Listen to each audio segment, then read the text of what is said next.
আমি যখন থেকে বুঝতে শিখেছি তখন থেকে দেখছি আমার বাবা মা খুব ব্যস্ত। আমাকে সময় দেবার মতো সময় ওনাদের ছিল না। চাকরদের হাতে বড় হয়েছি বললেই চলে। বাবা অফিস, ওনার ব্যক্তিগত জীবন নিয়ে, আর মা ওনার ক্লাব সমিতি, কত কিছু নিয়ে ব্যস্ত। সারাদিনে শুধু ব্রেকফাস্ট করার সময় সবাইকে একসাথে দেখতাম। তখন আমারও তারা স্কুলে যাবার, তারপর রাতে যখন ঘুমিয়ে পড়তাম তখন ওনারা বাসায় ফিরতেন। আমার কোনো কিছুর অভাব ছিল না, যা চাইতাম তাই পেতাম। অনেক টিউটর ছিলেন, তারা একজনের পর একজন আসতেন। বাবা মা এসবের কমতি রাখেনি। তবে একটা বাচ্চার যে বাবা মার প্রয়োজন সেটা তারা দিতে পারেনি। তবে একজন মানুষ ছিল যাকে আঁকড়ে ধরে বেঁচেছিলাম, আমার দাদু। দাদু আমাকে সারাক্ষণ চোখে চোখে রাখতেন যাতে বাবা মার অভাব বোধ না হয়। দাদু আমার সবচেয়ে কাছের মানুষ ছিলেন। আজ প্রায় 5 বছর পর দাদু আমাকে একদম একা রেখে চলে গেছেন। দাদুর চলে যাওয়ায় আমি বেবড় জীবনযাপন শুরু করি। ওইসব ব্যবসা শুধু দাদুর নাম রক্ষার জন্য আঁকড়ে আছে। আরেকজন ছিলেন গফুর চাচা। ছোটবেলা থেকে দাদু আর উনি আমার সবচেয়ে কাছের মানুষ ছিলেন। আমি কিংবা দাদু কখনো ওনাকে কাজের লোক মনে করিনি। আকাশের কথাগুলো শুনে কি বলবো বুঝতে পারছি না। মৃত্যু এমন একটা বিষয় যার সান্ত্বনা দেওয়া যায় না। যার হারায় সেই বুঝে। আমিও বুঝি।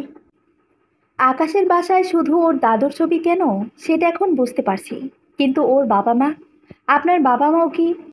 আমার কেউ নেই, কেউ ছিল না, শুধু দাদু ছিল। সে হারিয়ে গেছে। আকাশের কথায় কিছু বুঝতে না পারলেও এটা বুঝলাম যে বাবা মার প্রতি একটা কষ্ট আছে ভেতরে কোথাও। তাই এই বিষয়ে আর কথা বাড়ালাম না। কখন যে দেখতে দেখতে প্রায় 1.5 বছর পেরিয়ে গেছে বুঝতেই পারিনি। ইদানিং শরীরটা একদম ভালো লাগছে না। কেমন লাগে সেটা আমি নিজেও বুঝতে পারছি না। আকাশ শুনলে হুলস্থুল কাণ্ড বাঁধাবে, তাই ওকে কিছু বলিনি। মাথা ঝিমঝিম করে, অবশ্য মাথা ব্যথা প্রায়ই হয়, হয়তো এই জন্য মাথা ঘোরায়। এদিকে আকাশ অনেক ব্যস্ত হয়ে গেছে। ওর দাদুর নামে একটা হাসপাতাল তৈরি করছে। অফিস, হাসপাতালের কাজ সব তদারকি করতে গিয়ে খুবই ব্যস্ত সময় পার করছে। সেই সকালে বের হয়ে রাতে ফিরে। আর আমি সারাদিন বাসায় থাকি। মাঝে মধ্যে মামার কাছে যাই। কখনো সাহেব সুমনা আসে। এর আগে আকাশ একদিন আমার মামা মামিকে নিয়ে আসে।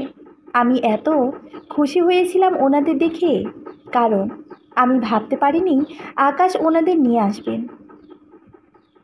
মামা মামিও এখানে এসে খুব খুশি। আকাশ জোর করে 2 দিন ওনাদের এখানে রেখেছে। আগে যখন অফিসে যেতাম তখন এ বাসার যারা আছে তাদের সাথে মেশার সুযোগটা পাইনি তেমন। এখন হাতে প্রচুর অবসর সময় থাকায় আমি সংসারে সব দেখাশোনা করতে পারছি। যারা এখানে আছে প্রত্যেকেই খুব মিশুক। আগে আমাকে দেখে সবাই একটা আতঙ্কের মধ্যে থাকতো। এর কারণ যে আকাশ, তা আমি বুঝতে পেরেছি আগেই। আকাশ আগে বাসায় একদম থাকতো না বললেই চলে। কিন্তু হাসপাতালের কাজ শুরু করার আগে আকাশ বাসায় প্রচুর সময় কাটিয়েছে। খুঁটিয়ে দেখেছে বাগানের প্রতিটি গাছ। এতে এই বাড়িতে যেন নতুন করে প্রাণ ফিরে আসে। এখন অনেক ব্যস্ত, তাই সে সময় হচ্ছে না। কিন্তু আমি ভালোই সময় কাটাচ্ছি। শোভা নামের একটা মেয়ে আছে, গফুর চাচার মেয়ে। সেও এখানেই কাজ করে, সবার কাজের তদারকি করে। মেয়েটা ভারী মিষ্টি দেখতে আর ভীষণ মিশুক। আমার সাথে বেশ ভাব জমে গেছে। আজ কাঁচা আমের ভর্তা, কাল তেঁতুল, কখনো বাগানের ডাসা পেয়ারা নিয়ে আসে আমার জন্য। কেমন মায়ায় জড়িয়ে যাচ্ছি এই সংসারের। আকাশের প্রতি আমার ধারণা বদলে যাচ্ছে। কি জানি কেন সারাক্ষণ তার কথাই মনে পড়ে।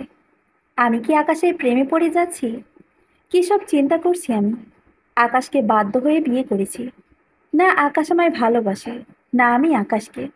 2 বছর পূর্ণ হলেই তো চলে যাব এই বাড়ি থেকে। আরও 3 মাস কেটে গেছে। এদিকে হাসপাতালের কাজ প্রায় শেষের দিকে। আকাশের ব্যস্ততা আরও বেড়ে গেছে। ইদানিং আমার শরীর খুব একটা ভালো যাচ্ছে না। মাথা ঝিমঝিম করে, মাঝে মধ্যে বমি বমি ভাব হয়। 2 দিন বমিও হয়েছে। আজ যখন আকাশ অফিসে চলে যায় খুব খারাপ লাগছিল, তাই শুয়েছিলাম অনেক সময়। তারপর যখন উঠে গেলাম মাথা ঘুরে পড়ে যায়। তখন শোভা উপরে এসেছিল। সে দেখতে পেয়ে তাড়াতাড়ি আরও অন্যদের ডেকে এনে রুমে নিয়ে মাথায় পানি দেয়। কিছুটা সুস্থ বোধ করলেও শোভা জোর করেই ডাক্তারের কাছে পাঠায়। আমি একা যেতে পারবো না ভেবে সে নিজেও আমার সাথে আসে। তার চোখে মুখে খুশির ঝিলিক। কিন্তু আমার একদিকে যেমন ভয় লাগছে, অন্যদিকে অন্যরকম একটা ভালো লাগা কাজ করছে, আবার আতঙ্কিত হয়ে আছে। এই যেন এক মিশ্র অনুভূতি। ডাক্তার অনেকগুলো টেস্ট করালেন। সামান্য এই সমস্যার জন্য এত টেস্ট করতে হবে কেন বুঝি না। কিভাবে যে রোগীর কাছ থেকে টাকা নিবে সেই ধান্দায় থাকে মনে হয়।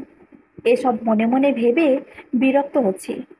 রিপোর্ট পরদিন দিবে তাই বাসায় চলে আসি।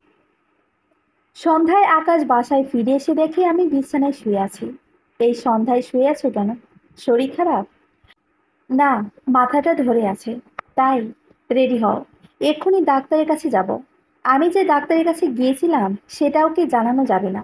আর এখন নিয়ে গেলে আবার পরীক্ষা করবে, আর কি রিপোর্ট আসবে সেটা আকাশ জেনে যাবে। কিন্তু আমি সেটা চাচ্ছি না। আর তাছাড়া সারাদিন শেষে বাসায় এসে আবার আমাকে নিয়ে বের হবে, সেটাও আমার খারাপ লাগবে। তাই বললাম, আরে তেমন কিছু না, দুপুরে ঘুমানোর অভ্যাস হয়ে গেছে। আজ ঘুমাইনি তাই মাথা ধরে আছে। ও, তাই বলো। জানো, আর মাস দুয়েকের মধ্যে হাসপাতালের কাজ শেষ হয়ে যাবে। আমি খুবই এক্সাইটেড। আকাশের চোখে মুখে খুশি, কত প্রাণ খুলে মনে হয় হাসছে। পরদিন আমি নিজে রিপোর্ট আনতে গেলাম। ডাক্তার বলল, আপনার গার্ডিয়ান কেউ আসেনি? ডক্টর, আমার আসার মতো কেউ নেই, তাই যা বলার আমাকেই বলুন। ডাক্তার রিপোর্ট দিলেন আমার হাতে। রিপোর্ট হাতে নিয়ে বসে আছি। আমি বসা থেকে উঠতে পারছি না মনে হচ্ছে আমার। তারপর হাসপাতাল থেকে বেরিয়ে এলাম। আমার পা ভেঙে আসছে। এখন কি করব আমি? এখন কাউকে কিছু বলা যাবে না। তারপর বাসায় ফিরে আসি। শোভা দৌড়ে আসে আমায় দেখে। ভাবি, ডাক্তার কি বলল? আমি মৃদু হেসে বললাম, তেমন কিছুই না, অতিরিক্ত টেনশনে থাকি, মাথা ঘুরে পড়ে গেছি। শোভার মুখ দেখে বুঝতে পারলাম ও আশা ভঙ্গে ব্যথিত হয়েছে। তারপরেও তাকে কিছু বলতে পারলাম না। প্রায় 1.5 মাস পরে হাসপাতালের কাজ শেষ হয়েছে। আকাশ আমাকে নিয়ে ঘুরিয়ে দেখালো। হাসপাতাল তৈরি হয়ে গেছে, তবে চালু করতে আরও 4-5 মাস লাগবে। নতুন কর্মচারী, ডাক্তার, নার্স নিয়োগের প্রসেস শেষ হতে। আকাশের ব্যস্ততা এখন কমেছে। আজকাল আকাশ অনেক খোশ মেজাজে থাকে, কিন্তু আমার ভেতরে কি চলছে আমি কাউকে বোঝাতে পারছি না। আর মাত্র কয়েকটা দিন, 2 বছর পূর্ণ হলে আমিও চলে যাব আকাশের জীবন থেকে। কিন্তু আমার এত কষ্ট হচ্ছে কেন? মনে হচ্ছে আমার ভেতরটা দুমড়ে মুচড়ে যাচ্ছে। এই বাড়ি, এই বাড়ির মানুষজন, এ বাড়ির ছাদ, বাগান, সব কিছুর মায়ায় জড়িয়ে গিয়েছি। এর মধ্যেই আমার শারীরিক অবস্থা আরও খারাপ হচ্ছে। কাউকে কিছু বলতে পারছি না।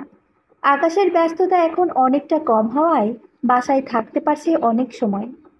আকাশ যখন দেখলো একদিন বমি করতে, তখন জিজ্ঞেস করলো, কি হয়েছে তোমার? তেমন কিছু না, হঠাৎ এমন হলো মনে হয় অ্যাসিডিটির জন্য। আকাশ কিছু না বললেও ওকে চিন্তিত মনে হলো।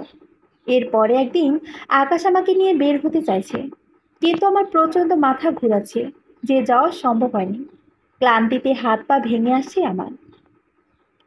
নিজের ভেতরে নিজেকে শক্ত করতে চেষ্টা করছি, কিন্তু শরীর যেন মানছে না। আজ সকালেও কেমন শরীর খারাপ লাগছে, বমি বমি ভাব। খুব কষ্টে আটকে রাখতে চাইলাম, কারণ আকাশ বাসায় ছিল। কিন্তু শেষ রক্ষা হলো না। হঠাৎ আমার চোখ ঝাপসা হয়ে আসে। কোনো রকমে বিছানায় এসে চোখ বন্ধ করে শুয়ে থাকি। মাথা ভার হয়ে আসে, কিন্তু বিছানা থেকে উঠতে গিয়ে মাথা ঘুরিয়ে পড়ে যায় বিছানার কিনারায়। আকাশ বেলকনিতে ছিল। সে দৌড়ে আসে। কাজল, কি হয়েছে তোমার? কাজল। আমি জ্ঞান হারাইনি, মাথা চক্কর দিচ্ছিল। কিছু হয়নি। মাথা, আর কোনো কথা শুনবো না, এখনই যাবে আমার সাথে। আকাশকে শত অনুরোধ করেও আটকাতে পারিনি। জোর করে ডাক্তারের কাছে নিয়ে যায়। এদিকে টেনশনে আমার অবস্থা খারাপ। যদি রিপোর্ট দেখে, কি হবে তখন? যাবার সময় আকাশ বলল, কাজল, হুম, একটা কথা বলতে চাইছিলাম। বলুন। মৃদু হেসে আকাশ বলল, আমার মনে হচ্ছে তোমার সমস্যা অন্য কিছু। আমাকে আবার নতুন করে বাধার কিছু করনি তো? আকাশের কথার মানে আমি বুঝতে পারছি, তাই কিছু বললাম না। আমি অস্বস্তি বোধ করছি। আকাশ সেটা বুঝতে পেরে সেও আর কিছু বলল না। ভাগ্য ভালো, আগে যে ডাক্তার দেখিয়েছিলাম সেই হাসপাতালে আসলেও সেই ডাক্তার আজ অন্য ডাক্তার ছিলেন। আবারও টেস্ট করতে দিল। করলাম। আকাশ বসে আছে, রিপোর্ট নিয়েই যাবে। কী করব ভেবে পাচ্ছি না। অনেক বুঝিয়ে আকাশকে রাজি করালাম, আগামীকাল আকাশ রিপোর্ট নিয়ে যাবে। অবশেষে আকাশ রাজি হলে বাসায় ফিরে আসি। এদিকে আমার ভেতরে ঝড় বইছে। আর মাত্র একটা দিন, আকাশের সাথে সব বন্ধন ছিন্ন হয়ে যাবে। এই মুহূর্তে আমি চাইছি না আকাশ কিছু জানুক। পরদিন আকাশ অফিসে চলে যায়। সেই সুযোগে আমি নিজেই রিপোর্ট নিয়ে আসি। তবে ডাক্তারকে আর রিপোর্ট দেখায়নি, কারণ ডাক্তার আকাশের খুব পরিচিত। আমি তো জানি রিপোর্ট কি এসেছে। বিকেলবেলা আকাশ বাসায় ফিরে আমাকে বলল রেডি হতে। কিছুক্ষণ বিশ্রাম নিয়ে রিপোর্ট আনতে যাব। এখন কি করব? হাত পা অবশ হয়ে আসছে। আকাশও বের হবার জন্য রেডি হচ্ছে। ঠিক তখনই একটা ফোন আসে। রাগে আকাশের চোখে মুখে লাল হয়ে গেছে। একটা বিষয় খেয়াল করলাম, একটা ফোন আসে মাঝে মধ্যে, আর আকাশ এইভাবে রেগে যায়। কে ফোন করে? আর আকাশই বা এভাবে রেগে যায় কেন? হাজারটা প্রশ্ন মাথায় ঘুরছে। আমি রুমে চলে আসি, কিন্তু হঠাৎ একটা শব্দ শুনে ছুটে গিয়ে দেখি আকাশ চেয়ারে লাথি মেরে ফেলে দিয়েছে। রাগে উচ্চস্বরে কথা বলছে। কি চাও আমার কাছে? আমি সব বুঝি। একটা কথা পরিষ্কার করে বলে দিচ্ছি, আমার সাথে আর ভুলেও যোগাযোগ করার চেষ্টা করবে না।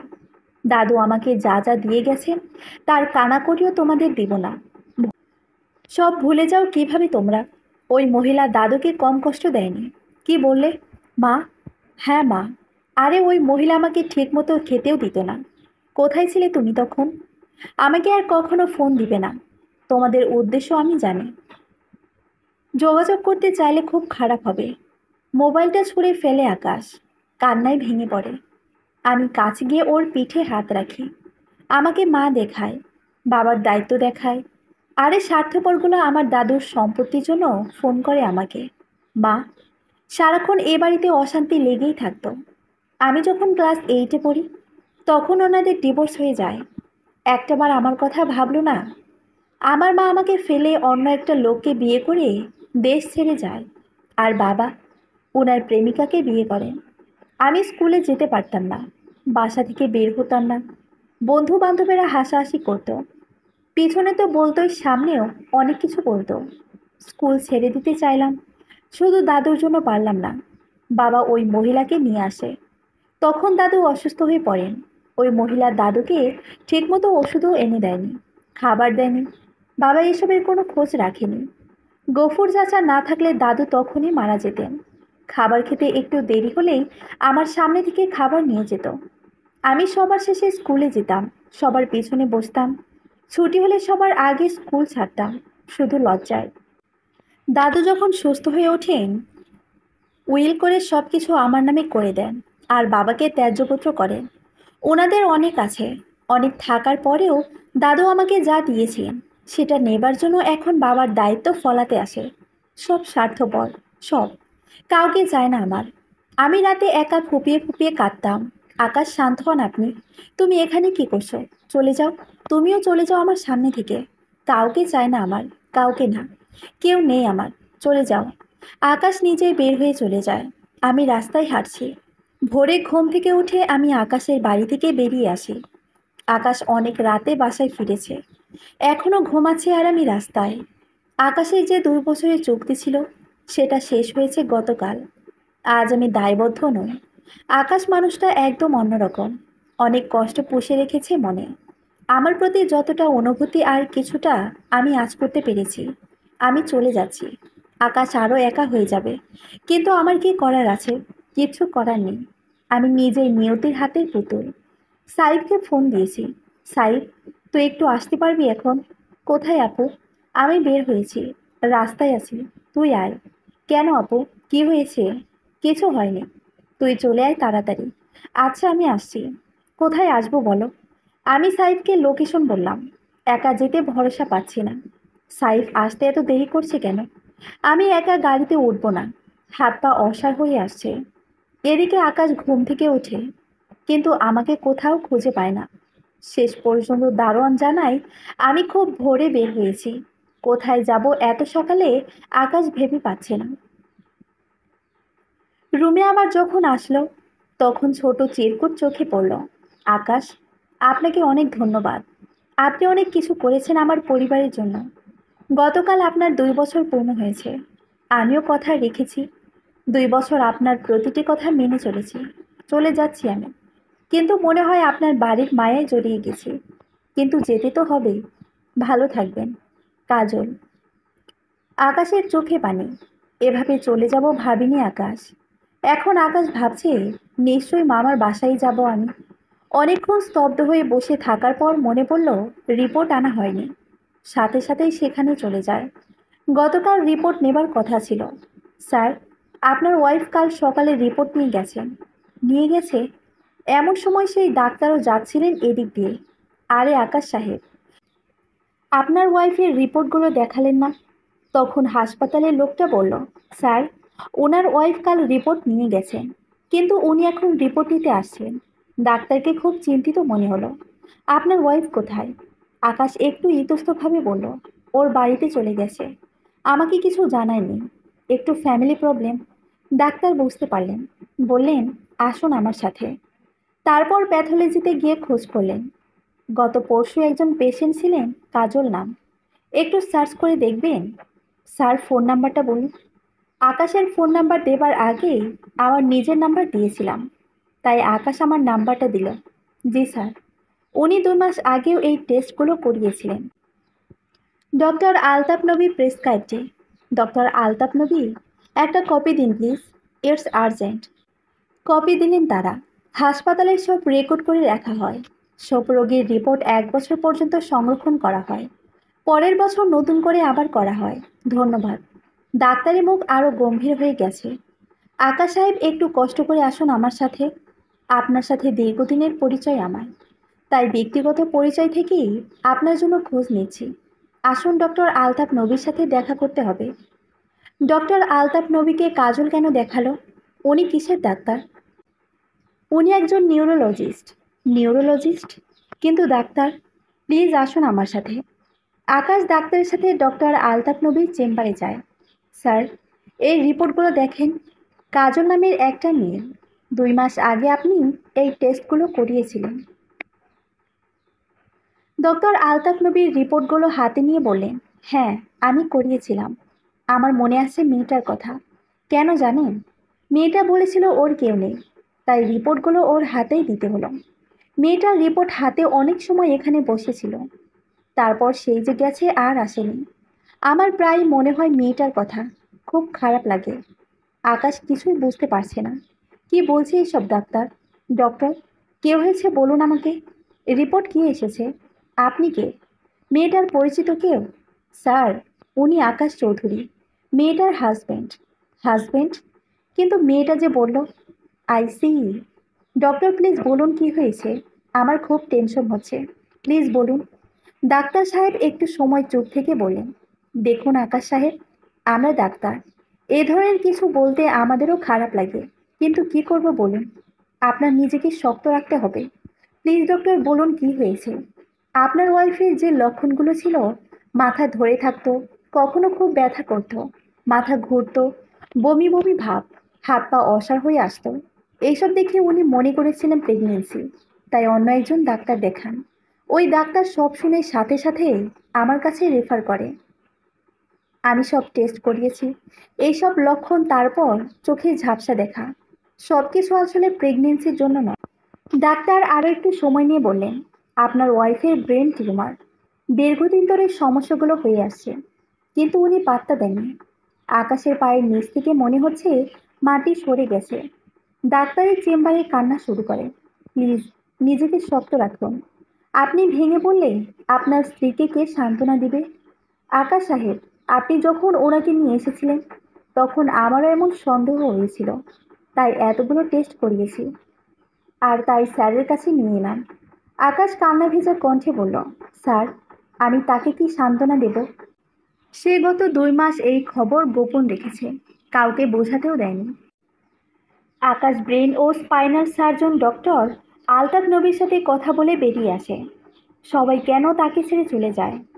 আকাশের হাত পা জমে আসে, কিছু ভাবতে পারছে না আর। এমন সময় সাইফের ফোন আসে। আকাশ ভাই। সাইফ, বলো। ভেজা গলায় বলল আকাশ। আপুর অবস্থা খুব খারাপ। কি হয়েছে কাজলের? কাজল এখন কোথায়? আপু আমাকে ফোন করে ওকে নিয়ে যেতে বলে। ও রাস্তায় ছিল।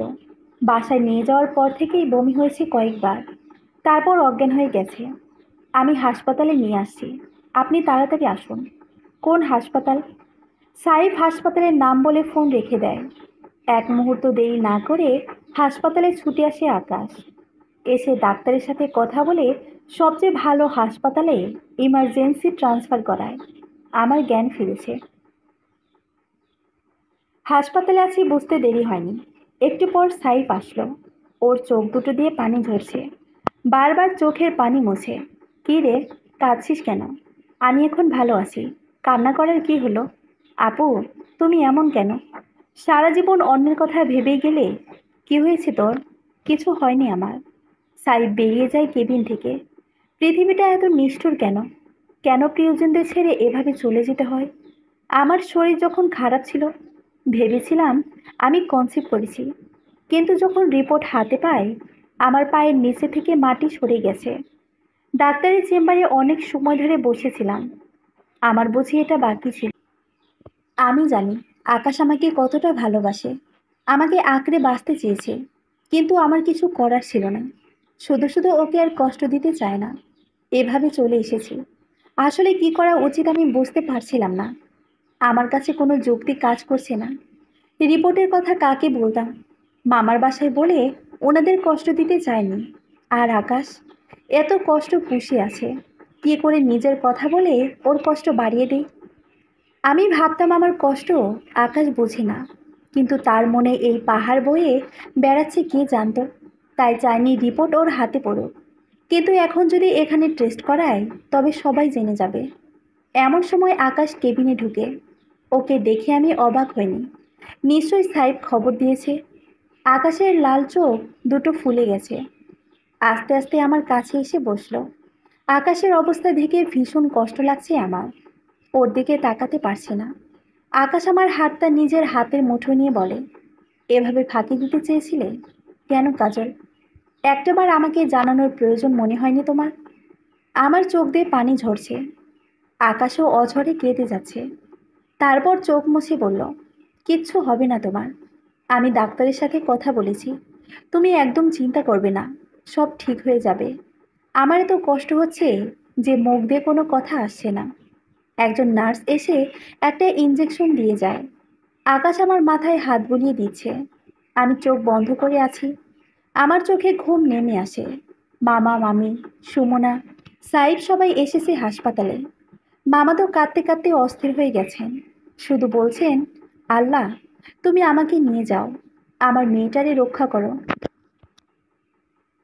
মামি আমাকে সবসময় বকাঝকা করতেন, কিন্তু আজ বুঝতে পারছি এই বকাঝকার মাঝেও একটা অন্যরকম ভালোবাসা আছে। আমাকে জড়িয়ে ধরে সে কি কান্না!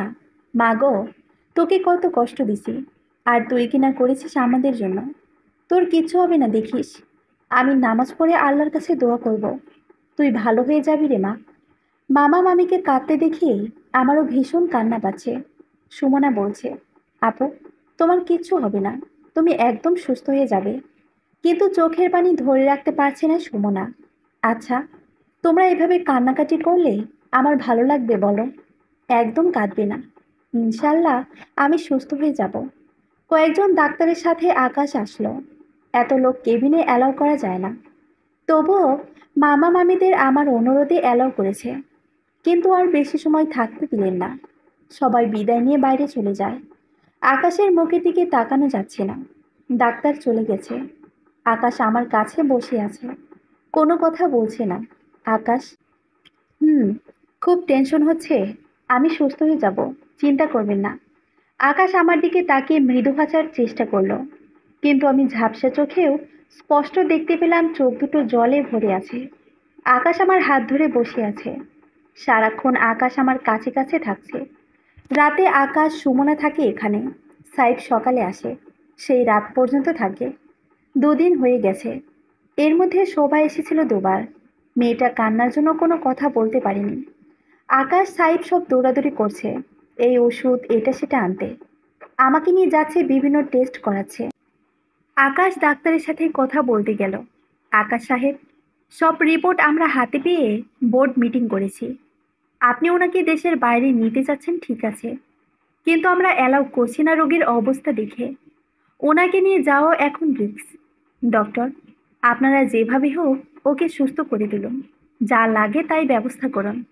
আপনারা বললে এক্ষুনি দেশের বাইরে নিয়ে যেতে আমি প্রস্তুত। প্লিজ, নিয়ে যাওয়ার ব্যবস্থা করুন।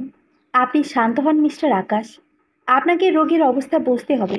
শুনুন, আমরা বোর্ড মিটিং শেষ করে আপনাকে ডেকেছি। আপনি মনোযোগ দিয়ে শুনুন। ব্রেন টিউমার দুই ধরনের হয়। এক ধরনের টিউমার এমন জায়গায় হয় যে সহজে অপারেশন করা গেলেও পরবর্তীতে রেডিওথেরাপি দিতে হয়, কারণ জীবাণু পুরোপুরি ধ্বংস হয় না। এখানে টিউমার আবারও হতে পারে, এটা ক্যান্সার পর্যন্ত হয়। আরেক ধরনের টিউমার অপারেশন করলে আবার হবার সম্ভাবনা না থাকলেও এটা এমন জায়গা যে অপারেশন করা অনেক রিস্ক। তার উপর অপারেশন পরবর্তী রক্তক্ষরণের ঝুঁকি থেকে যায়। আপনার স্ত্রী যে টিউমার, সেটা অপারেশন করলে ভালো হতে পারে, তবে এই অপারেশন করা খুবই কঠিন। হলেও আমাদের দেশেই এখন এর উন্নত চিকিৎসা আছে। কিন্তু বললাম না, দেশেই হোক আর বিদেশেই এই রিস্ক নিয়ে অপারেশন করতে হবে। অপারেশন ভালোভাবে শেষ হলে যদি রক্তক্ষরণ না হয় তবে উনি সুস্থ হয়ে যেতে পারেন। আপনি ওনার স্বামী, রিস্ক যদি নিতে চান আমরা অপারেশন করতে প্রস্তুত। আর আমাদের সাথে একজন বিদেশি স্পেশালিস্ট আছেন, উনি একটা সেমিনার উপলক্ষে এসেছেন। আপনার ওয়াইফ খুব লাগে, কারণ অনেক আগে থেকে চেষ্টা করেও ওনার শিডিউল মেলে না। এখন আপনি সিদ্ধান্ত নিন, নিয়ে আমাদের জানান, তবে দ্রুত জানাবেন। অপারেশন করতে হলে রোগীকে আগে থেকেই তৈরি করতে হবে। আকাশ কিছু সময় দুহাতে মুখ ঢেকে বসে থাকে। ডাক্তার তারাও আকাশের মনের অবস্থা বুঝতে পারছে, কারণ তারাও রক্তে মাংসে গড়া মানুষ। আকাশ সাহেব, ভেঙে পড়বেন না। এটা লাইফ রিস্ক। দুটো পথ আছে আপনার সামনে, হয় রোগী এভাবে কষ্ট পেয়ে মারা যাবে, না হয় অপারেশন। আর অপারেশনটা একমাত্র আল্লাহ ভরসা। আল্লাহ চান তো উনি আবার স্বাভাবিক জীবনে ফিরতে পারবেন। আকাশ নিজেকে স্থির করে নিয়েছে। অপারেশন কখন করবেন? আগামীকাল আমাদের ওটি আছে। আমরা চাইছি প্রথম অপারেশন আপনার স্ত্রীরটা করতে। সময় নষ্ট করতে চাচ্ছি না আমরা। রোগের অবস্থা নিজেই তো বুঝতে পারছেন। ঠিক আছে ডক্টর, আপনারা অপারেশনের ব্যবস্থা করেন। আকাশ টলতে টলতে বের হয়ে আসে। আমি কখন ঘুমাচ্ছি কখন জেগে উঠছি বুঝতে পারি না। মাথা অসহ্য যন্ত্রণা করে। হাসপাতালের চার দেয়ালের বাইরে যেতে খুব ইচ্ছে করছে। আমি যখন থাকবো না তখন তো আর কিছুই দেখতে পাবো না। আমি আকাশকে দেখতে পাবো না। আকাশের বাড়িতে পাশাপাশি দুটো শিউলি ফুলের গাছ আছে। যখন গাছে ফুল ফুটতো আমি প্রতিদিন সকালে গাছের নিচে যেতাম। সবুজ ঘাসে যখন শিউলি ফুলগুলো ছড়িয়ে থাকতো আমার প্রাণ ভরে যেত। আমি বুক ভরে নিঃশ্বাস নিতাম। আর কখনো আমি সেই শিউলি তলায় যেতে পারবো না। কষ্ট হচ্ছে, ভীষণ কষ্ট। আমার দিন ফুরিয়ে আসছে। ছাদে খোলা বাতাসে দাঁড়িয়ে মেঘ দেখতে পারবো না। এই পৃথিবীর নিয়ম এত নিষ্ঠুর কেন? আকাশ কি করবে যখন আমি থাকবো না? ওর কি খুব বেশি কষ্ট হবে? আমি জানি আকাশ কান্না করবে আমার জন্য। মামার আদর, মামির বকুনি ঝুঁকুনি আর শুনতে পাবো না। সাইব সুমনা মামিকে লুকিয়ে এটা সেটা আবদার করবে না। আমার পছন্দের বইগুলোতে ধুলো পড়ে যাবে। সুমনার বিয়ে হয়ে যাবে। কে মুছে রাখবে সেই ধুলো? আর ভাবতে পারছি না, মাথা ফেটে যাচ্ছে। উফ, এত অস্থির লাগছে কেন আমার? তখনই একজন নার্স এসে আবারও একটা ইঞ্জেকশন দিয়ে দেয়। আমার চোখে আস্তে আস্তে ঘুম নেমে আসে। যখন ঘুম ভাঙলো দেখি আকাশ আমার হাত ধরে বসে আছে। আকাশ, বলো কাজল, আপনি সারাক্ষণ এখানে পড়ে আছেন, ঠিকমতো খাওয়া দাওয়া কিছুই করছেন না। আমি সব করছি, তুমি এসব নিয়ে চিন্তা করো না। আকাশ আমার মাথায় হাত বুলিয়ে দিচ্ছে। আমি মৃদু হেসে বললাম, আমি জানি না আপনি নাও খাওয়া ফেলে এখানে পড়ে আছেন। আচ্ছা, ডাক্তার কি বলেছে? আর কতদিন সময় আছে আমার? 1 মাস, না 1 সপ্তাহ, নাকি আরো কম? চুপ, কি সব বলছো তুমি? একদম এসব আজে বাজে কথা বলবা না। আকাশ, আপনি ওই গানটা শুনেছেন, যখন পড়বে না মোর পায়ের চিহ্ন এই বাটে? গানটা বোধহয় আমার মতো যাদের সময় ফুরিয়ে যায় তাদের জন্য লেখা হয়েছে। দেখুন, আমার সব লেনাদেনা চুকিয়ে যাচ্ছে। আকাশ আমার গালে হাত রেখে বলল, কোথাও যাচ্ছ না তুমি। সব লেনাদেনা বাকি আছে, সব বাকি আছে। আকাশ কাঁদছে, শব্দ যাতে না হয় অনেক কষ্টে চেপে রাখছে কান্না, কিন্তু চোখ ভেসে যাচ্ছে। আকাশ কেবিন থেকে বেরিয়ে যায়। আকাশ কাঁদছে। কাঁদুক, কান্না চেপে রাখতে নেই, ভেতরটা চৌচে হয়ে যাবে। আকাশ বাইরে বেরিয়ে পাগলের মতো কাঁদছে। আমি চোখ বন্ধ করে বসতে চেষ্টা করছি। তীব্র যন্ত্রণা হচ্ছে মাথায়। আমি সহ্য করার চেষ্টা করছি। অনেকটা সময় কেটে যায়। আমার চোখে ভাসছে সে যে নদীর পাড়, যেখানে আমি রোজ বিকালে বসে থাকতাম, যে নদীর পানিতে পা ডুবিয়ে দিতাম। আকাশের হাতের স্পর্শ পেলাম, কিন্তু চোখ খুললাম না।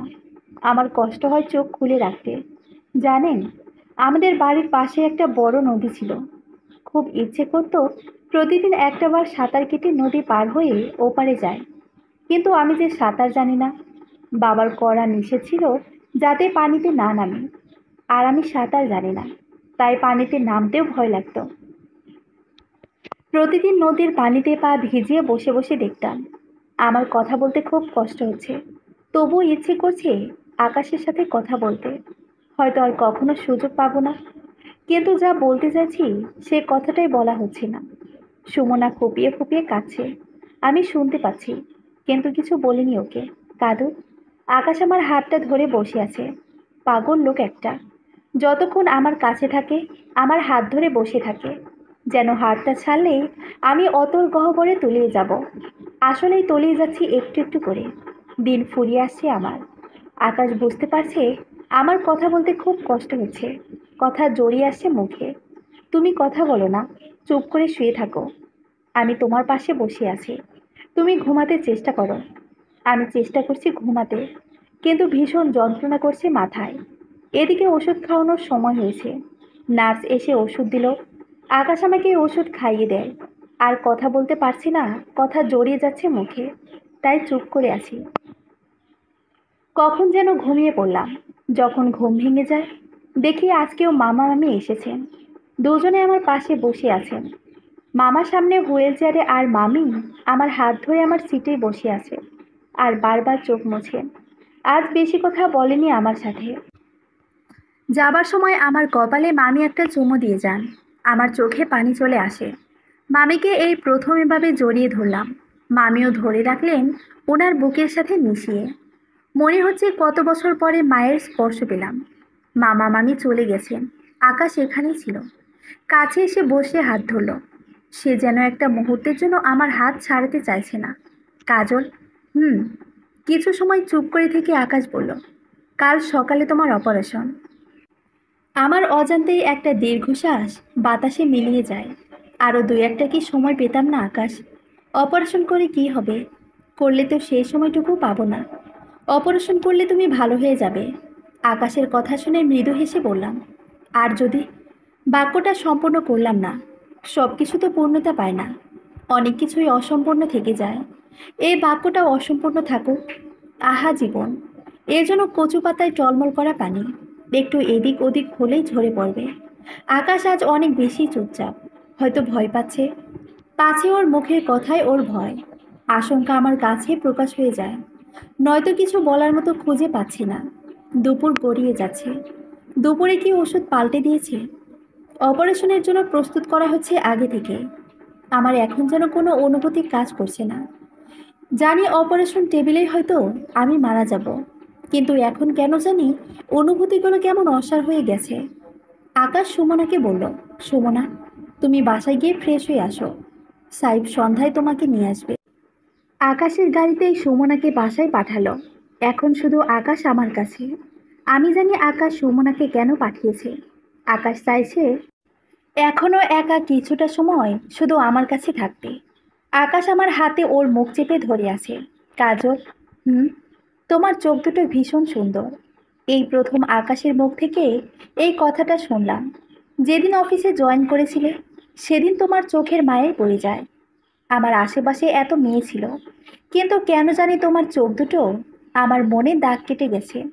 আমি তখন বড্ড বেপরোয়া ছিলাম। দাদুর অনুপস্থিতিতে আমি ভীষণ একা হয়ে যাই, তাই এসবে দিনরাত ডুবে থেকেছি। কিন্তু তারপরও আমি সবার চোখে একটা আশ্রয় খুঁজতাম। কিন্তু সবার চোখ জলজল করতো আমার যশ, নাম আর টাকার জন্য। সেদিন যখন ডেজির সাথে এমন করলে, তখন আমার ভেতরে আরও নাড়া দিয়ে গেছো। তোমার মুখ সেই প্রথম দিন থেকে ভুলতে পারিনি। আর ওই দিন আরও আন্দোলিত করে দিয়েছিলে। তোমাকে আমার বিয়ে করেছিলাম কেন জানো? তোমার বিষয় সব খোঁজ নিয়েছিলাম। তোমাকে আরও কাছ থেকে জানার জন্য বিয়ে করেছিলাম। আকাশ একটা দীর্ঘশ্বাস ফেলে বলে, সেদিন পার্টিতে। থাক না আকাশ, কেন পুরনো কথা তুলছেন? বাদ দিন এসব কথা। না কাজল, তোমাকে শুনতে হবে। সেদিন আমি ইচ্ছে করেই তোমার সাথে এমন করেছিলাম। মিথ্যা বলবো না, তোমার জন্য আমার সব ধরনের পেশন ছিল। তাই তুমি যখন চর মারলে, আমার ভেতরে জেদ চেপে যায়। যে কোনো কিছুর বিনিময়ে তোমাকে আমার করে পেতে চেয়েছি। কিন্তু পরে বুঝতে পারলাম তুমি কিছুতেই বিয়েতে রাজি হবে না। তাই অনেকটা ব্ল্যাকমেল করেই বিয়েটা করি। কারণ তোমাকে কোনো কিছুর বিনিময়ে হারাতে চাইনি। আমার জেদ ছিল ঠিকই, তার চেয়ে বেশি মনের মধ্যে একটা বাসনা ছিল। কোথাও একটা আশা ছিল যে তোমার মাঝে সবটাই পাবো, যা আমি এতদিন খুঁজেছি। আমি বোকার মতো হাঁ করে আকাশের কথা শুনছি।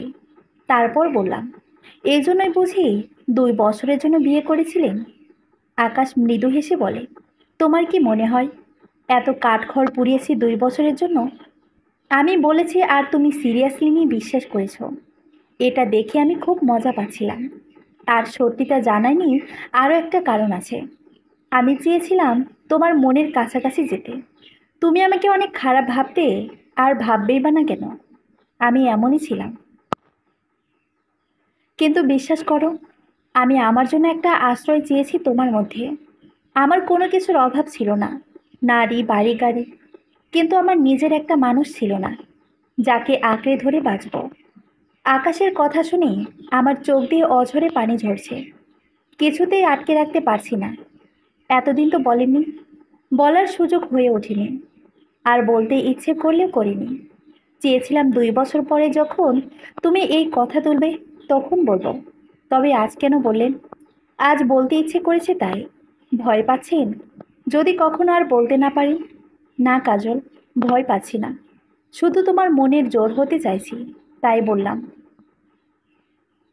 আমি ভীষণ একা, ভীষণ।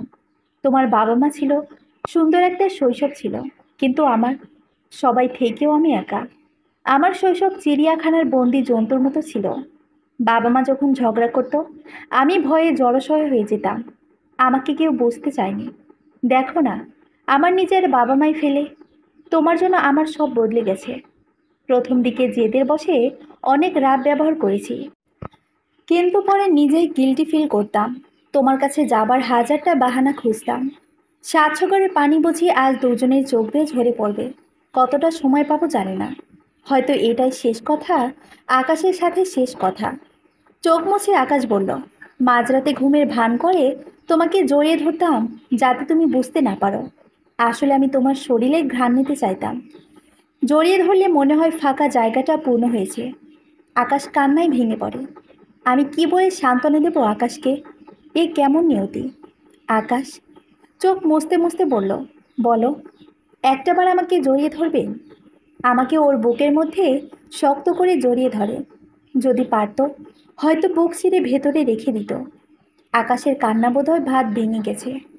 আমিও আকাশকে জড়িয়ে ধরেছি যেন কোনো কিছুই আমাদের আলাদা করতে না পারে। হয়তো আর কখনো এভাবে ধরতে পারবো না। আকাশের বুকে জড়িয়ে আমার পৃথিবী ভেঙে কান্না আসছে। আকাশ, আমি বাঁচতে চাই। আমি তোমার সাথে বাঁচতে চাই। আমি পাগলের মতো আকাশের সারা মুখে চুমু খেয়ে যাচ্ছি। এই পাগলটাকে আর কখনো দেখতে পাবো না। এটা মনে হতেই ওকে আবারও ভীষণ শক্ত করে জড়িয়ে ধরি। আমি বাঁচতে চাইছি। আমি আকাশের জন্য বাঁচতে চাইছি। তোমার কিচ্ছু হবে না। তুমি একদম সুস্থ হয়ে যাবে। আকাশ, প্লিজ, তুমি অপারেশন বন্ধ করো। আমি অপারেশন করাবো না। কেন করাবে না কেন? অপারেশন না করলে আমি কয়েকটা দিন থাকতে পারবো তোমার কাছে। অপারেশনে যদি মরে যায়, তবে আর একটা দিনও পাবো না। এই মেয়ে, একদম চুপ। আবার যদি এসব কথা বলেছে তো আমি তোমাকে মেরে ফেলবো। আকাশ কান্না কিছুতেই থামাতে পারছি না।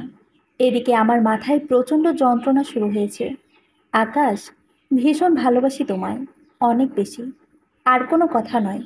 আমি জানি তুমি আমাকে ভালোবাসো। আমিও অনেক বেশি ভালোবাসি তোমাকে। তাই আমার কথা শুনতে হবে। চুপ করে শুয়ে থাকো। এত স্ট্রেস নেওয়া ঠিক হচ্ছে না। তুমি আমার হাত ধরে বসে থাকো। এই তো, আমি হাত ধরে আছি। মাথায় হাত বুলিয়ে দিচ্ছি। ঘুমাতে চেষ্টা করো। দুপুর থেকে আমার খাবার বন্ধ করে দিয়ে স্যালাইন দিচ্ছে। ঘুমের পরিমাণ বেড়ে গেছে আমার। যতক্ষণ জেগে থাকি তীব্র যন্ত্রণায় ছটফট করি। সারা রাত কেটে গেছে। খুব ভোরে ঘুম ভাঙলে দেখি আকাশ আমার হাতে মাথা রেখে ঘুমিয়ে আছে। আমি আকাশকে দেখছি। আমার দৃষ্টি স্পষ্ট নয়, ঝাপসা। ঝাপসা চোখেও আমি দেখছি আকাশকে। একটা হাত আস্তে আস্তে ওর মাথায় রাখলাম। ঘন্টা তিনেক পরে অপারেশন। আমি জানি না আর কখনো ওকে স্পর্শ করতে পারবো কিনা। ভীষণ ভয় হচ্ছে আমার। আমার হাতের স্পর্শে আকাশ জেগে ওঠে। ঘুম ভাঙলো কখন? ডাকলে না আমায়? ক্ষীণ স্বরে বললাম, এখন। আর কোনো কথা বের হচ্ছে না মুখ থেকে। আমার ভিতরে কেমন একটা করছে। মনে হচ্ছে দম আটকে আসবে। ভয় করছে, ভীষণ ভয় করছে। সময় হয়ে গেছে। আমাকে ওটিতে নিয়ে যাচ্ছে। আকাশও আমার হাতে যাচ্ছে। আমি ওর হাতটা শক্ত করে ধরে আছি। শেষবারের মতো সবাইকে এক নজর দেখে নিলাম। অপারেশন টেবিলে নেওয়ার আগে আমাকে স্যালাইন পাল্টে দিল। আরও কয়েকটা ইঞ্জেকশন দিল। আমার মনে হচ্ছে সারা দুনিয়া ঘোরাচ্ছে। মাথা কেমন ঝিমঝিম করতে থাকে। চোখের পাতা ভারী হয়ে আসছে। টেনে খুলে রাখার চেষ্টা করছি। আমি চোখ খোলা রাখতে চেষ্টা করছি। এদিকে আকাশসহ সবাই উদ্বিগ্ন হয়ে অপেক্ষা করছে ওটির বাইরে। 3.5 ঘন্টা পরে ডাক্তার বেরিয়ে এলেন। আকাশ ছুটে যায় ডাক্তারের কাছে। ডক্টর, অপারেশন শেষ হয়েছে। 8 ঘন্টা পরে জ্ঞান ফিরবে। তবে রোগীকে এখন 48 ঘন্টা আইসিইউতে রাখা হবে অবজারভেশন। আইসিইউতে কখন দিবেন ডক্টর? এই তো কিছুক্ষণের মধ্যে। আমি কি একবার দেখতে পারি? সরি মিস্টার আকাশ, এটা অ্যালাউ করা হয় না। প্লিজ ডক্টর, একবার জাস্ট দেখেই চলে আসবো। ডাক্তার একটু ভেবে বললেন, ওকে, শুধু দেখেই চলে আসবেন। তবে আপনাকে অন্য ড্রেস পরে যেতে হবে। ইনফেকশনের রিস্ক আছে রোগীর। ওকে ডক্টর, থ্যাংক ইউ। আসুন আমার সাথে। আকাশ ডাক্তারের সাথে চলে যায়। কত মিনিট, কত ঘন্টা, কতদিন পর চোখ খুলেছি আমি জানি না। অক্সিজেন লাগানো। চোখও পুরোপুরি খুলতে পারছি না। মাথা নাড়ানো যাচ্ছে না। যন্ত্রণা হচ্ছে। শরীর কেমন ক্লান্তিতে ভেঙে আসে। আমি কাউকে ডাকবো এমন শক্তি পাচ্ছি না। তারপরও সবটুকু শক্তি সঞ্চয় করে ডাকতে চাইলাম, কিন্তু গলার স্বর যেন বসে গেছে। বেশ কিছু সময় পরে একজন নার্স কাছে এলো। তাকে বলতে চাইলাম, কিছু বলতেও পারছি না। হাত দিয়ে যে ইশারা করব সেই উপায় নেই। হাত উপরে তুলতে পারছি না। কোনো রকমে হাতের 2টা আঙ্গুল নাড়ালাম। নার্স বলল, কিছু বলবেন? আমি ঠোঁট নেড়ে বললাম আকাশ। কিন্তু নার্স বুঝতেই পারল না। যন্ত্রণা হচ্ছে ভীষণ। ভীষণ কষ্ট হচ্ছে আমার। যদিও অক্সিজেন লাগানো আছে, তবুও নিঃশ্বাস যেন বন্ধ হয়ে আসছে। মুহূর্তের মধ্যে চরম পর্যায়ের ব্যথা অনুভব করছি। চোখ যেন বেরিয়ে যাবে ব্যথার তোড়ে। খিঁচুনির মতো হচ্ছে। রোগীর অবস্থা বেগতিক দেখে নার্স ভয় পেয়ে যায়। ছুটে যায় ডাক্তারের কাছে। আমি অনুভব করতে পারছি যে আমি মারা যাচ্ছি। বারবার মনে হচ্ছে মানুষ মারা যাবার সময় এমন অনুভূতি হয়। আমি মরতে চাই না, বাঁচার আপ্রাণ চেষ্টা করছি। একবার শ্বাস নিলে মনে হচ্ছে এটাই শেষ। পরের নিঃশ্বাসটা আর ফেলতে পারবো না। সৃষ্টিকর্তার কাছে প্রার্থনা করছি, হে আল্লাহ, আমাকে বাঁচতে দাও। আকাশের জন্য বাঁচতে দাও। আমি ছাড়া ওর কেউ নেই। এমন করুণ একটা সময়। আমি আকাশকে একা ফেলে চলে যাচ্ছি। যাচ্ছি না, যেতে হচ্ছে। আমি লড়াই করছি বাঁচার জন্য। এমন একটা অদ্ভুত সময়। আমি চোখের সামনে দেখতে পাচ্ছি সেই যে নদী, নৌকার বয়ে চলা।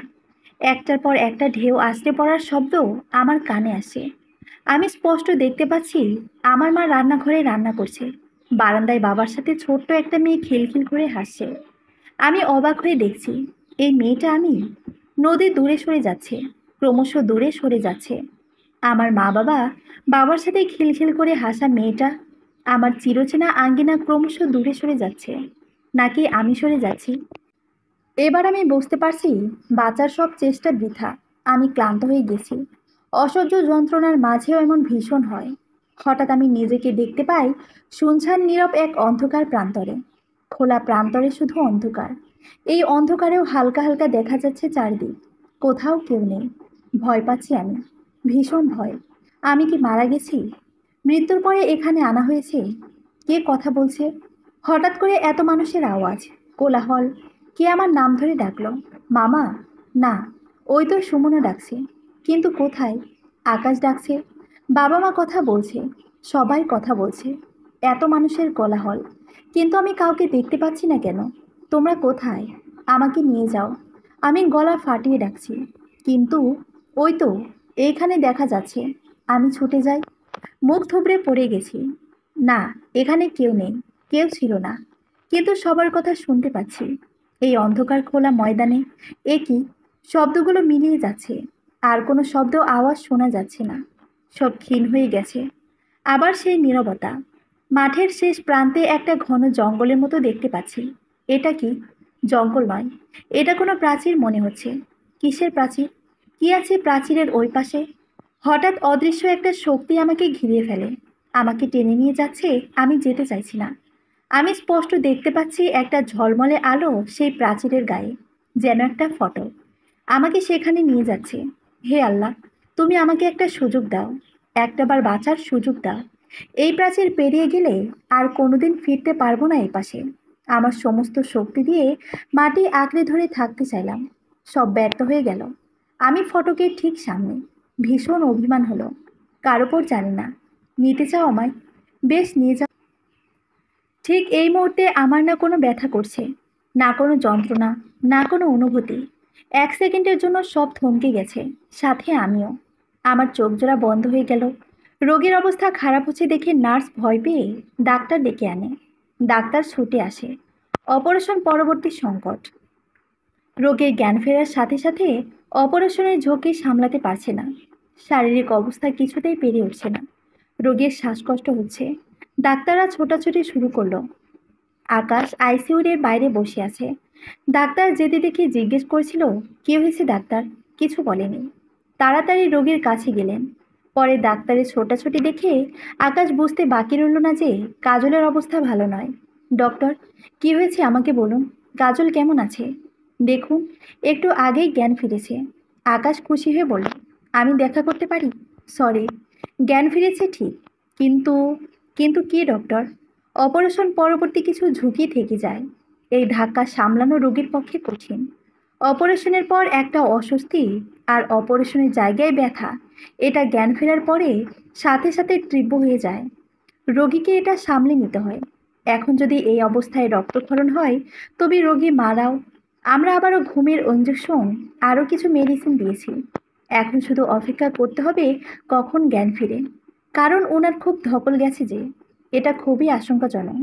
আকাশ ধপ করে এখানেই বসে পড়ে। ডাক্তার বলল, আপনি চাইলে রোগীর পাশে অপেক্ষা করতে পারেন, তবে কান্নাকাটি বা শব্দ করলে সেটা সম্ভব হবে না। আসুন আমার সাথে। আকাশ এখন আর কাঁদছে না, একদম চুপ হয়ে গেছে। আকাশ কেমন স্তব্ধ হয়ে গেছে। চুপচাপ ডাক্তারের পিছনে গেল। 8 বছর পর এক পড়ন্ত বিকেলে আকাশকে দেখা যায় দুটো ফুটফুটে মিষ্টি মেয়ের সাথে বাগানে ভলিবল নিয়ে খেলছে। আকাশের 5 বছরের যমজ দুই মেয়ে, আরশি আর আভা।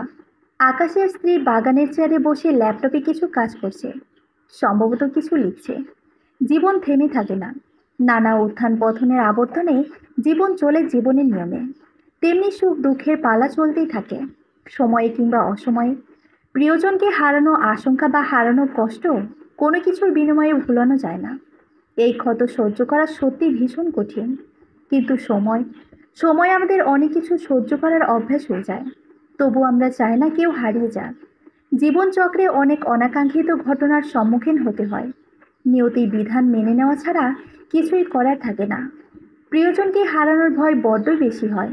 তবে ওপরওয়ালা যা লিখে রাখবেন তাই হবে, তার ব্যতিক্রম নয়। আকাশ নতুন করে জীবন শুরু করেছে। স্ত্রী আর পরীর মতো দুই মেয়েকে নিয়ে বেশ সুখে দিন যাচ্ছে আকাশে।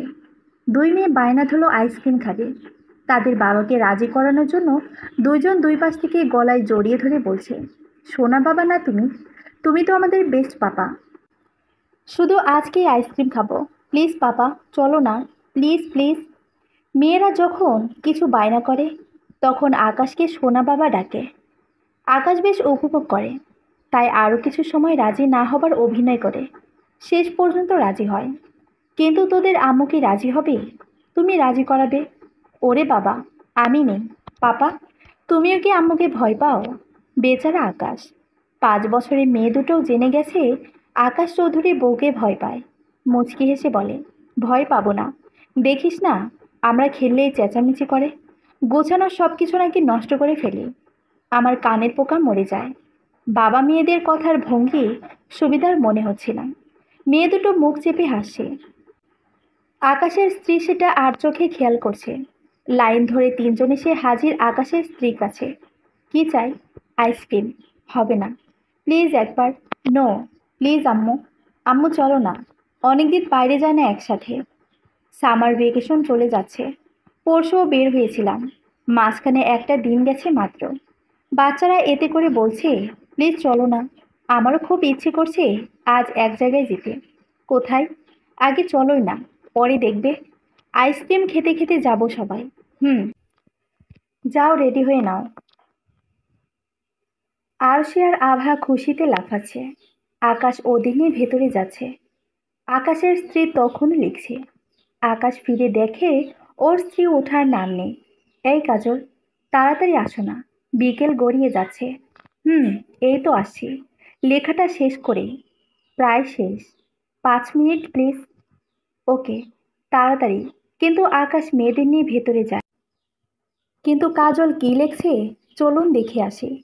আমি বুঝতে পারছিলাম মারা যাচ্ছি। আমার চোখ বন্ধ হয়ে যায়, কোনো অনুভূতি নেই। তারপর মনে হয় কত যুগ কত আলোকবর্ষ পেরিয়ে গেছে। আমি চোখ খুলে বুঝতে চেষ্টা করছি কোথায় আমি। আমি কি মারা গেছি? মৃত্যুর পরে এখানে এসেছি? ভালো করে চোখ খুলে দেখি আমার চিরচেনা একটা মুখ আকাশ আমার হাত ধরে বসে আছে। আমি বুঝতে পারলাম আমি মারা যাইনি। এই প্রথম অনুভব করলাম বেঁচে থাকার স্বাদ। মৃত্যুর সাথে লড়াই করেছি, শেষ পর্যন্ত ঘুমিয়ে পড়ি ইঞ্জেকশন দেওয়ার পর। তারপর কয়েক মাস কেমোথেরাপি নিয়ে বছর দেড়েক পরে সম্পূর্ণ সুস্থ হয়ে উঠি। আমি আমার আকাশ, আরশি আভা, এই বাড়ি, সংসার দুহাতে আগলে রেখেছি আমার বুকে।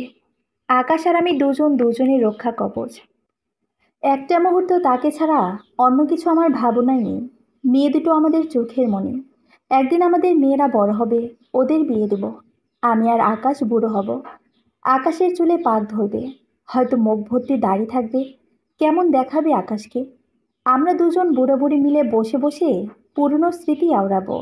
বুড়ো আকাশ তার বুড়ো বউকে নিয়ে রোজকার মতো সকালে হাঁটতে হাঁটতে সেই শিউলি তলায় এসে দাঁড়াবে।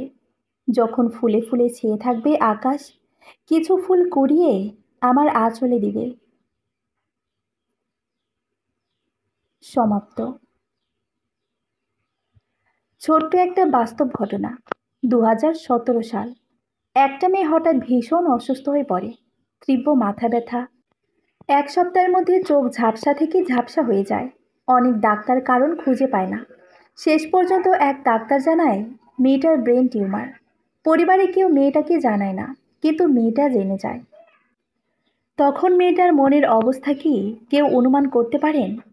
যে মেয়েটা জানতে পেরেছে তার সময় সীমিত। 4 দিন এই অবস্থায় যাবার পর নিউরোলজিস্ট চূড়ান্ত রিপোর্টে জানায় ব্রেন টিউমার নয়, মেয়েটার হাইড্রোক্যাফালাস হয়েছে, মস্তিষ্কে পানি জমা, যাতে মেয়েটা অন্ধ হয়ে যাচ্ছে, এমনকি শেষ পর্যন্ত মারা যাবে যদি এই পানি ব্রেন থেকে বের না করা হয়। একদিন পরেই থেকে একটা সার্জারির মাধ্যমে 1 সপ্তাহ ব্রেন থেকে পানি বের করা হয়। প্রথম যখন চোখ মেলে তখন টানা 2 ঘন্টা মৃত্যুর সাথে লড়াই করে শেষ পর্যন্ত বেঁচে যায়। তবুও নতুন করে শঙ্কা দেখা দেয় ব্রেন টিউমারের। পুনরায় পরীক্ষার মাধ্যমে নিশ্চিত হয় টিউমার নেই। 15 দিন হাসপাতালের তিক্ত অভিজ্ঞতা। আরও মাসখানেক নিজের ভারসাম্য রেখে একা হাঁটতে পারত না। মেয়েটার চোখ 80% নষ্ট হবার কথা ছিল। অনেকেই অন্ধ হয়ে গেছে, কিন্তু আল্লাহর রহমতে 80% ভালো আর 20% ড্যামেজ হয়েছে। সম্পূর্ণ সুস্থ হতে বছর দেড়েক সময় গেছে। কাজলের অসুস্থকালীন অনুভূতি, মৃত্যুর সাথে লড়াই, সব মেয়েটার বাস্তব জীবনে ঘটে যাওয়ার ঘটনার প্রতিচ্ছবি। একটা প্রেমের গল্পে জীবনের এসব ঘাত প্রতিঘাত তুলে ধরতে চেয়েছি। গল্প জীবনের বাইরে নয়, আংশিক সত্যকে কেন্দ্র করে কল্পনার জাল বলে অলঙ্করণ করা হয় একটা গল্প। এটা মূলত মেয়েটা যে মানসিক অবস্থায় ছিল সেটাই তুলে ধরতে চেয়েছি। আপনাদের ভালো লাগলে লেখার সার্থকতা। আল্লাহর রহমতে আর সকলের দোয়া ও ভালোবাসায় বেঁচে যাওয়া সেই মেয়েটি আমি। আলহামদুলিল্লাহ, ভালো আছি। গল্পটি কেমন লেগেছে অবশ্যই জানাবেন। ধন্যবাদ।